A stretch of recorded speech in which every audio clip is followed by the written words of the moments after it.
Chapter 7, How to Get Yourself and Others to Do More. Let's start with a motivational best practice.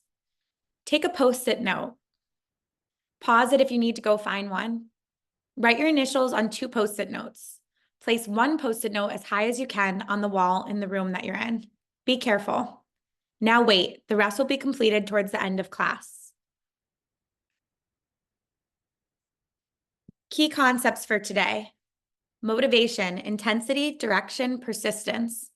Classic motivation theories.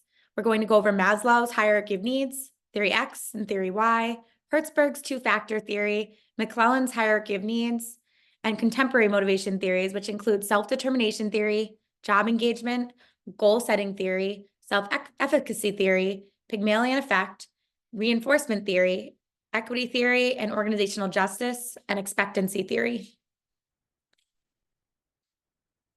Motivation. This is the processes that account for an individual's intensity, direction, and persistence of effort toward attaining a goal. Intensity is how hard a person tries. Persistence is the measures how long a person can maintain effort. Remember, treat people like people. Autonomy, mastery, and purpose motivate individuals, not always just money. Intrinsic versus extrinsic motivation. Intrinsic motivation is driven by enjoyment of the work itself. It exists within a person and not due to any external pressures or rewards. An example of this might be exercising for personal wellness. Extrinsic motivation. This comes from outside a person or the activity itself. It's an outcome to be received in exchange for doing the work. Rewards may be monetary or non-monetary. It may include threats, though not the best answer. An example of this might be when your salary at work or grades in school for studying because you want the good grade, not necessarily because you love the subject.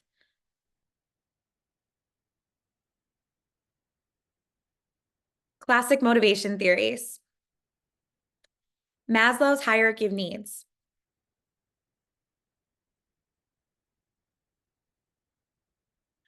This theory is based on these assumptions. People's needs depend on what they already possess. A satisfied need is not a motivator. Only needs that remain unsatisfied can influence behavior. Needs are arranged in a hierarchy of importance. Once one need is satisfied, at least partially, a higher need emerges and demands satisfaction. While widely recognized, research does not generally validate this theory. There was a 6th need added recently for highest level of intrinsic values, but it hasn't gained widespread acceptance yet. Each need becomes well satisfied and the next one becomes dominant. To motivate, you need to understand where they are.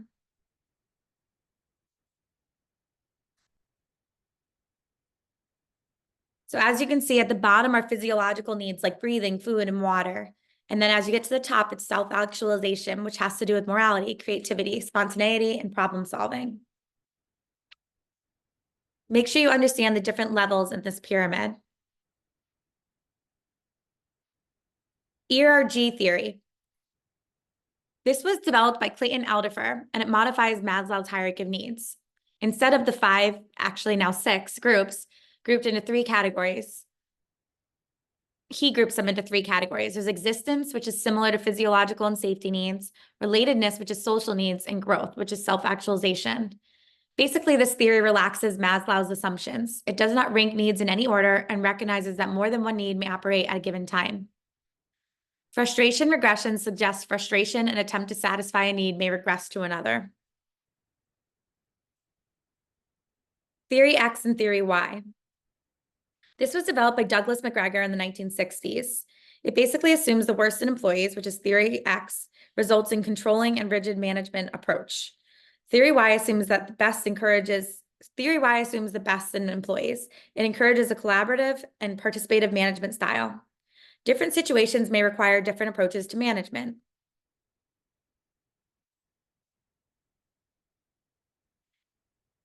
Hertzberg's two-factor theory. This amplifies the fact that the absence of a condition did not cause employees to feel bad, although that factor could motivate employees. So hygiene factors, these are factors such as company policy and administration, supervision, and salary that when adequate in a job, placate workers and limit job dissatisfaction. This relies on self-reports. Hertzberg assumed a relationship between satisfaction and productivity, but the research methodology he used looked only at satisfaction, not at productivity. So these are the hygiene factors, and they result in satisfaction, but don't necessarily improve performance. And motivator factors. These can produce high levels of motivation if they're present.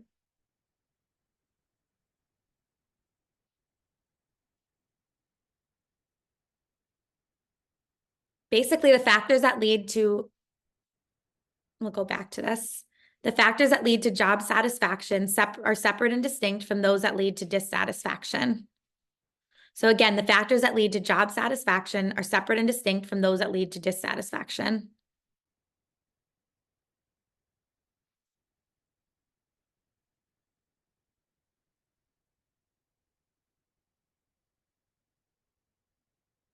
McClellan's hierarchy of needs. This is that high achievers perform best with a 50-50 chance perceived. So the theory focuses on three needs. There's a need for achievement, which is the drive to excel, to achieve in relation to a set of standards, and to strive to succeed. There's a need for power. This is the need to make others behave in a way that they would not have behaved otherwise. And a need for affiliation. This is the desire for friendly and close interpersonal relationships.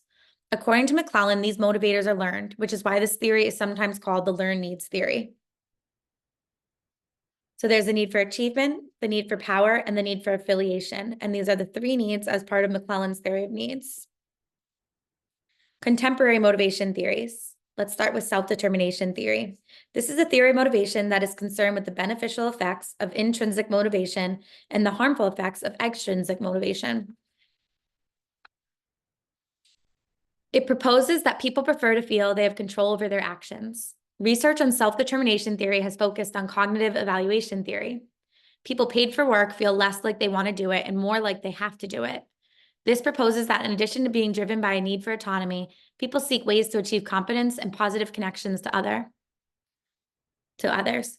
Basic psychological needs. The need for autonomy means the need to feel in control and autonomous at work, and the need for competence is the need to feel like we are good at what we do and we are proud of it. Cognitive evaluation theory. It's a version of self-determination theory in which allocating extrinsic rewards for behavior that has been previously intrinsically rewarding tends to decrease the overall level of motivation if the rewards are seen as controlling. Intrinsic motivation contributes. Extrinsic rewards reduce interest in the task. Being paid makes it feel like something you have to do. So an example of this might be someone who enjoys volunteering at a job and they do it for free and they work to feel the inner motivation. This is intrinsic motivation. However, if someone all of a sudden offered to pay them for their volunteer work, that person might feel like it's something they have to do and stop feeling as motivated to do the work. Self-concordance is the degree to which people's reasons for pursuing goals are consistent with their interests and core values. People who pursue work goals that align with their values and interests are more satisfied with their jobs. Job engagement is the investment of an employee's physical, cognitive, and emotional energies into job performance. Many studies attempt to measure this deep level of commitment. The Gallup organization did a study that found more engaged employees in successful organizations than in average organizations. In academic studies, job engagement was positively associated with performance and citizenship behaviors. Goal setting theory and self-determination. People will be motivated to the extent to which they accept specific, challenging goals and receive feedback that indicates their progress toward goal achievement. Goal setting theory, again, it's the intentions to work toward a goal are a major source of work motivation. Specific goals increase performance. Difficult goals, when accepted, produce higher performance, and feedback leads to higher performance. There are three factors that influence goal performance relationships. There's goal commitment, which is the individual believes that they can achieve the goal and wants to achieve it. Task characteristics. This is simple tasks versus complex, or independent versus interdependent. And then national culture. This is achieve more moderate goals versus difficult ones. Promotion focus. This is a self-regulation strategy that involves striving for goals through advancement and accomplishment. And prevention focus. This is a self-regulation strategy that involves striving for goals by fulfilling duties and obligations. Management by objectives is a program that encompasses specific goals participatively set for an explicit time period and including feedback on goals. Management by objectives emphasizes tangible, verifiable, and measurable sets of goals. An organization's overall objectives are translated into specific objectives for each succeeding level. The 4 ingredients common to MBO programs are goal specificity, participation in decision-making, explicit time period, and performance feedback. SMART goals. We are going to go over this shortly. Self-efficacy theory. Self-efficacy theory is an individual's belief that he or she is capable of performing a task. Intelligence and personality are linked to higher self-efficacy. High self-efficacy means that you will try harder to master the challenge versus low, which means you'll give up. 4 ways to increase this are giving employees relevant experiences with the task, enabling them to watch someone else do the task, reassuring the employees, let them know they have what it takes, and tell them to get psyched up. As you can see here, the Pygmalion effect. This is a phenomenon whereby higher expectations lead to an increase in performance. Basically, believing something will make it true. So if you believe you're going to do well, then you will do well.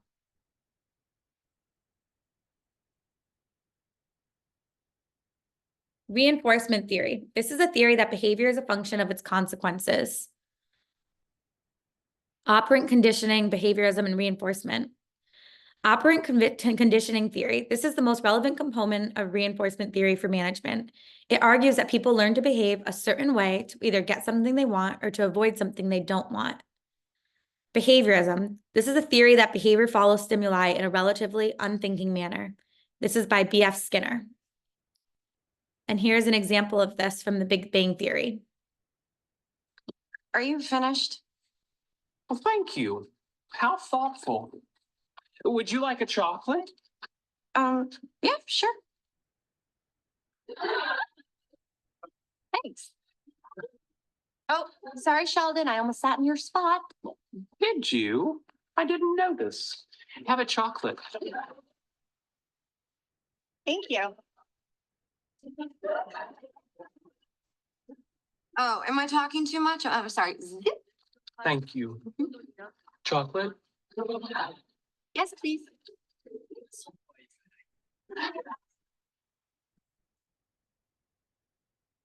Oh, hey, Kim.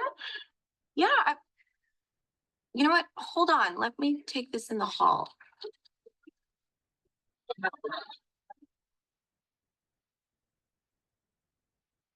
You'll never guess who they got to replace you at work. Okay. I know what you're doing.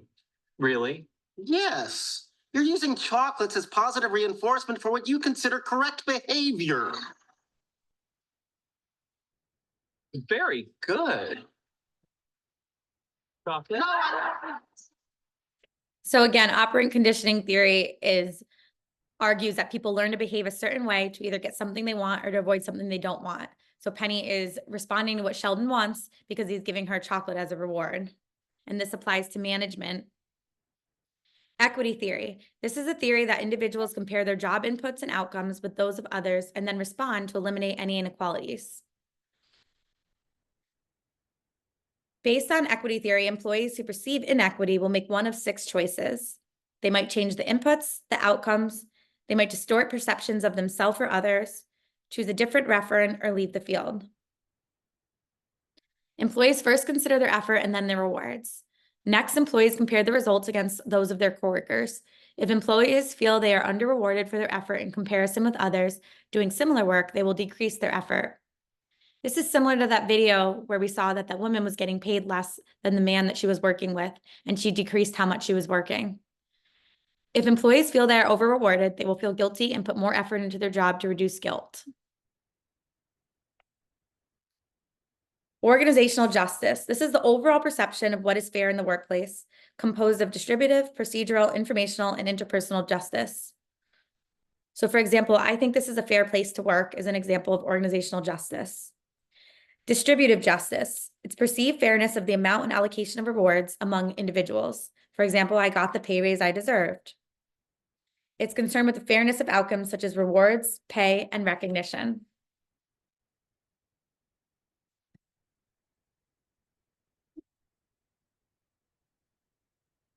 Sorry, just returning to that screen.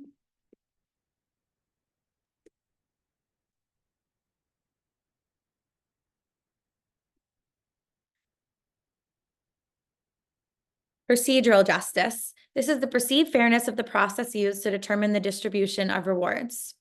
So for example, I had input into the process used to give raises and was given a good explanation of why I received the raise I did.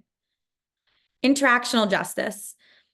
This is sensitivity to the quality of interpersonal treatment. There are two types, informational and interpersonal.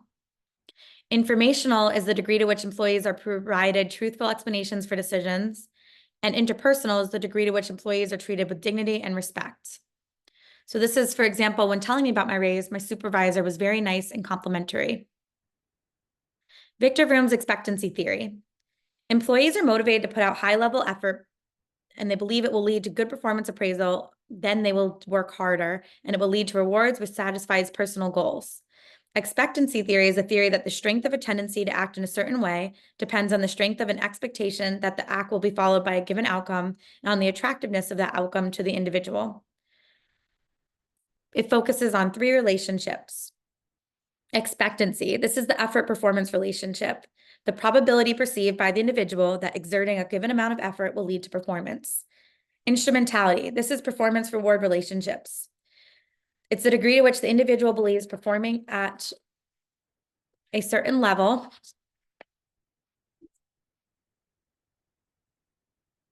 will lead to the attainment of a desired outcome.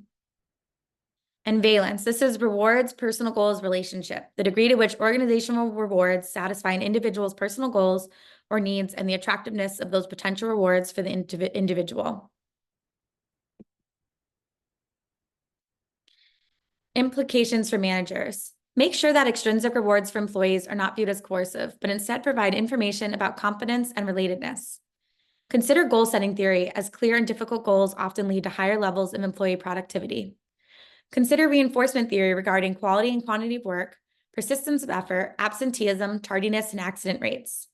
Consult equity theory to help understand productivity, satisfaction, absence, and turnover variables. Expectancy theory also offers a powerful explanation of performance variables such as employee productivity, absenteeism, and turnover.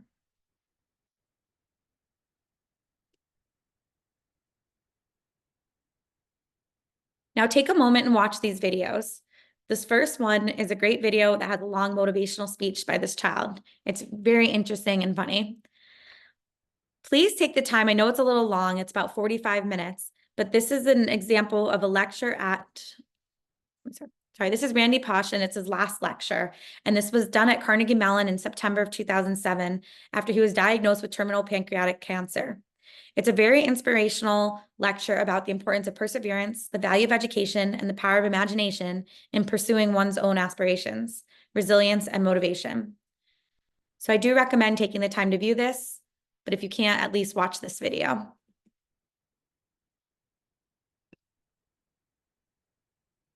And then back to our Post-its.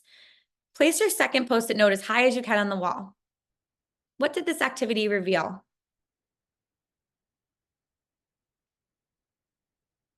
Pause it and go do it.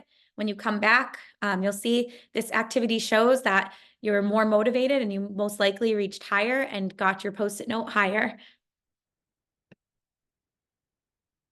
And that is the end of chapter 7, how to get yourself and others to do more with motivational concepts.